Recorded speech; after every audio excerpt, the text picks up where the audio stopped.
Sorry about that, and welcome to the official Outcome Memory Championship YouTube channel.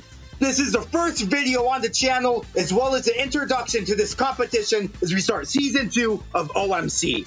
You may be already in the Discord server. Maybe you saw our TikToks and found us there. Maybe you heard about us from Romeo talking about how much he loved competitive Outcome Memories, or perhaps it's none of the above, and you simply stumbled upon this video in your recommendations.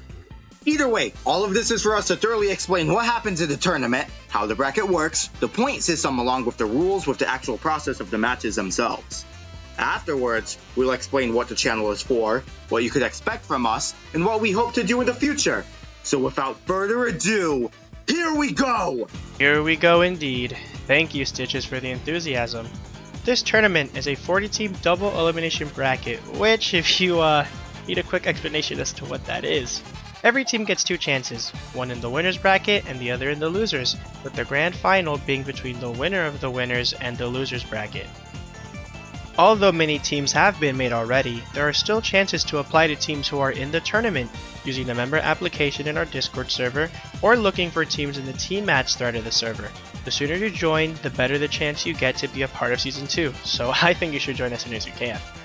Now on to match process. Every round will be 2 games of Team A's EXE versus 6 survivors of Team B. Then, 2 games of Team B's EXE versus 6 survivors of Team A. Whoever gets the most points wins, and whoever loses will either go to the losers bracket or be completely eliminated if they're already in that bracket. Speaking of points, this is how they work. EXE will get 0.5 points per down and another 0.5 if they kill a survivor. Metal is the only exception as he cannot be downed, so the kill on Metal is 1 point. A purge would be 6 points and the score would be 6-0. Survivors get 1 point per escape, and if they escape via LMS, they will get 2 points. Now, let's get into one of the most important parts of Season 2, the bans. As of 0.2, there are 9 survivors, 3 EXEs, and 6 maps. In order, these are how bans go. For the first and third round, EXE gets protect 1 map, and then survivors get to ban 2. EXE can then protect Access Castle, for example, and survivors get to ban Green Hill and Not Perfect.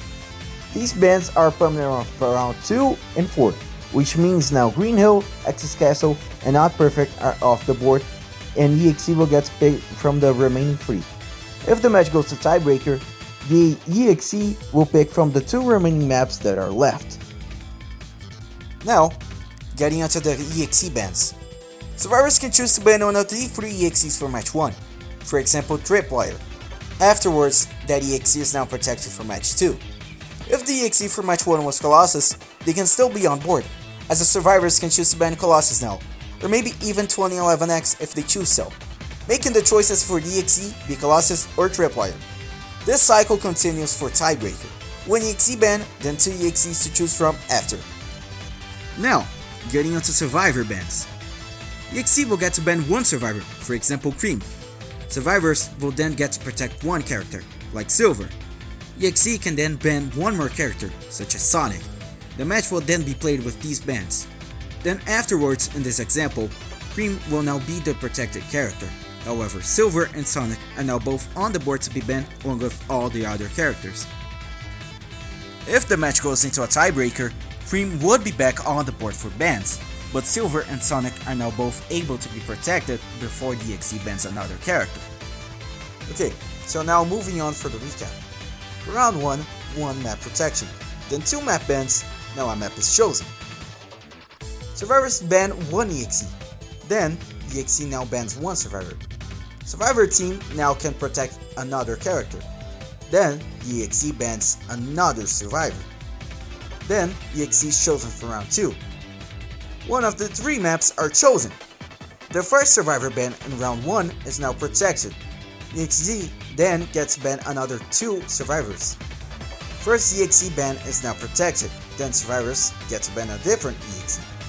All these bans will be recorded by the judge to make sure there is no mistakes and the rounds go on smoothly. Speaking of judges, we have a plentiful amount of them so we can keep track of the large amount of games going on, as well as bugs and exploits being abused by certain players. One of the most common being the double kill bug, or as 2011X, after grabbing someone and pressing M1 right as you kill them, you end up getting 2 kills and gain an extra 15 seconds of time on the match. Abusing these exploits may result in warnings, point deductions, and even being disqualified. But don't be afraid to ask them any judges and mods if certain bugs are even considered bugs within the first place. What isn't acceptable at all though is toxicity. We know that within the heat of the moment, it's easy to point blame at someone else rather than take accountability for your actions. It happens, we're all human. But you also have to remember that the person that you're being toxic to is also human. We will be giving out warnings to anyone exhibiting signs of toxic behavior. Even if it's one person on your team exhibiting toxic behavior, your entire team is at risk because of that one bad apple. This also applies to quarrels within the teams itself as well, as you can't call your own teammates trash for not purging or living in LMS. We here at OMC love it when people show competitive spirit. This tournament was always meant to be fun, so there's no reason why you should have to be toxic towards your own teammates or the other opposing team. If you ever catch someone being toxic on the other team and we don't catch it, feel free to document proof and report it to a judge or moderator, as unfortunately, we can't keep tabs on everyone.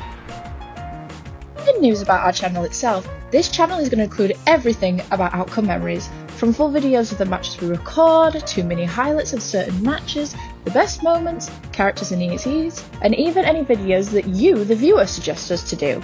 We also love using our artists for thumbnails, so if you want to have a chance at making some for certain videos, come to the Discord and ask. Here are some examples of thumbnails we are going to use to upload old Season 1 clips and future Season 2 videos.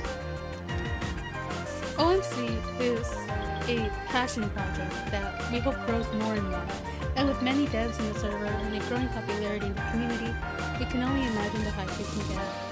So, if you have any questions, please comment down below or join the Discord. The link will be in the description. And thank you once again for watching. Like, really, thank you. And now, let's outcome some memories. Wait, that doesn't sound right.